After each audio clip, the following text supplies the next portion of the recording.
Nico, not as comfortable a win as it seemed at the beginning of their innings, but a win nonetheless. The first one in the Royal London One Day Cup. How happy are you with that? Delighted. Fantastic performance from the guys, putting a fantastic total on the board. Just what we needed to try and back them out of the game, but we know how good a side these Worcester boys are. You know, they're semi-finalists last year in this competition. They're used to getting big scores at Worcester. They're used to 300 plus. And today they showed why they won T20 competitions. It was almost, a T20 game out there. The way the boys struck the ball so cleanly. But delighted that we stood up and were counted. And the reply from Durham was, as a management group and a captain, was we need more. We need more smartness in our cricket. We need more responsibility. We've got to take the game deeper. Batsmen have got to get in. We're getting nice 50s. 30s and 50s, it's time to go hundreds.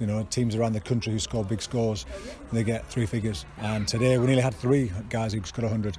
Harry Dearden played beautifully, got that momentum going, took the game away. Then Colin Ackerman played how he can play. He's a high-class player, and he just was the catalyst in that innings. It was the glue that stuck us together. And then an absolute gem of an innings from Lewis Hill to come in and play like that. With he's felt confident and positive all year, but never really expressed himself. And the way he played, it was just like how Lewis was practicing in the winter. He was fearless.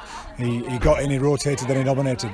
And to see him reverse sweeping as positively as he can do, and smashing it over the boundary by 40 yards there, we know he's got the power as well. So and the deft touch of the fine sweep. So he's got a 360-degree game. Today was. He showed everybody, and especially all his wonderful home crowd, what he can do.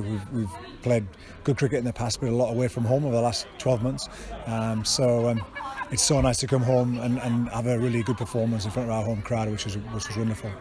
And just a bit more on Dearden, obviously the innings from Ackerman and Hill are obviously crucial to the victory in the end, but without Dearden putting in that 9-1 at first, he could have gone into his shell a bit more after Horton and Cosgrove obviously got out, but he didn't. He attacked, laid down a good foundation with Ackerman for Hill to come in and then to crack on. So how important was that from Dearden himself? Yeah, huge performance, huge performance with no real confidence behind him in the in this format, in the shorter format. Red ball cricket, he's looked confident and he's got going, but in white ball cricket he's been out early. He's never got going, but he's practiced well. He's given himself an opportunity, and today was how Harry plays. That's why he was at the top of the order. He plays all on the ground. He's beautiful to watch. And we just gutted he never got that 100, but the momentum he took, he got that run rate climbing. A lot of high class bowlers, a lot of good options they had, but he was smart, and that's what we talked about, smart cricket. The options he took were exceptional, and those options weren't just right. It's going to go over deep mid wicket. If he wasn't there to hit over deep mid wicket, then he worked it to square leg for one or two, and he kept the scoreboard ticking, which was crucial. And the left and right handed combination worked really well there with himself and Colin. They both found the boundary every over, which makes a difference, and that's where you can hurt teams. But Harry was class, and he went many double boundary overs, which really hurt teams, and he really deserved 100 today. We all gutted in there; they never got 100. And to follow up the batting performance, obviously the bowlers had to come out and also do their job. Dieter Klein got things up and running very quickly. Career best figures for him as well, taking some big early crucial wickets as well. What was his performance like? Yeah, tremendous. Dieter's got fitter and stronger than he's ever been in his life this winter. He's stayed in England, he's worked tremendously hard on his game. Matt Mason's got to take a lot of credit, as John Sadler does, with the work they've done with the batters, and Matt Mason with the bowlers. So I'm really delighted for the coaching staff as well, because they've put in tirelessly with their hours and their work rate, and we haven't probably had the just rewards of those hours of work. So pleased for Sads that we've got a couple of hundreds under our belts and a high class 90, and then again Dieter's come in today with the ball. We were two men down in effect with the ball through Mohamed Abbas not being here yet with his visa.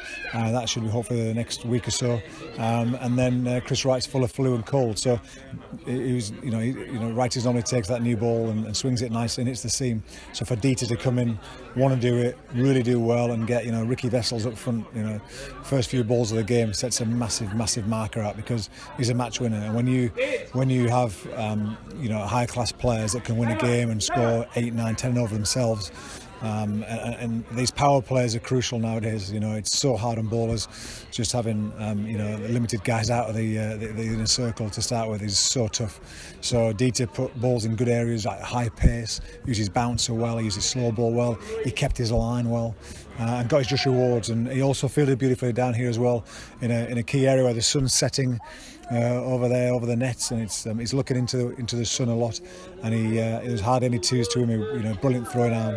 And he had a really good all-round performance. That's what the captain wanted from the guys today. He wanted we've done bits and pieces well, but not put anything consistent together. And today, much better. There's a few chances at the end when there's a little bit of pressure on. Our fielding wasn't as to our usual standards, but you can understand that young lads, big game. We were desperate for a win. There can be a little bit of tension, but we'll learn from that. And just delighted they've all really earned this victory. Just so pleased from the fight back that we've shown. We've had a bit of adversity. The guys have stuck together. And the guys, on a day off, there's 13 of them went out for dinner. So that tells you that, this team's together, and we keep together. We'll get our just rewards. We keep challenging each other. We keep driving forward, and make a difference. And Will Davis was crucial as well, obviously getting the wicket of Whiteley. Most people probably thought Rutherford was the danger man, which he probably was, but then Whiteley came in, posted 131. How crucial was that wicket? Huge wicket. We just dropped a chance off. Young Benny Mike unluckily came running into the sun and just spilled one there, which would have probably made it a much easier win. But we got over the mark, over the line, which is the main thing, and great experience for young Benny. But Will was very clever and smart again today. We keep talking about being smart, and that's what you've got to be under pressure, keeping you cool, keeping you calm.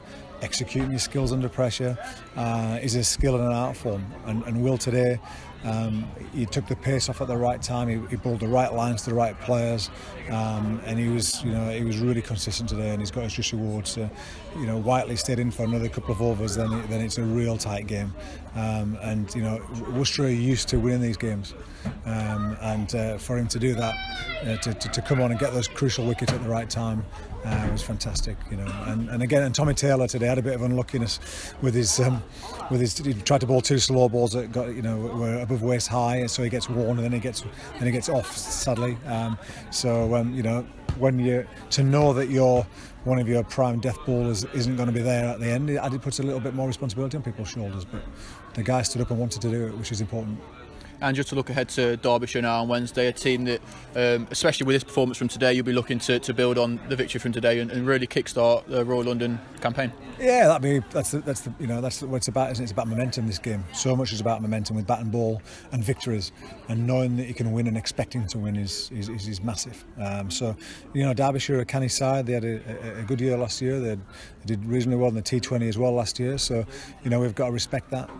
We know our strengths, we know our ground and our wicket. There's a good chance it'll be on the same pitch, and it looks still an absolutely belting wicket now. And I just mentioned to Richard Ray, the journalist, how good the wicket was, and how Andy and his team have just produced some amazing surfaces, and the outfield's like glass.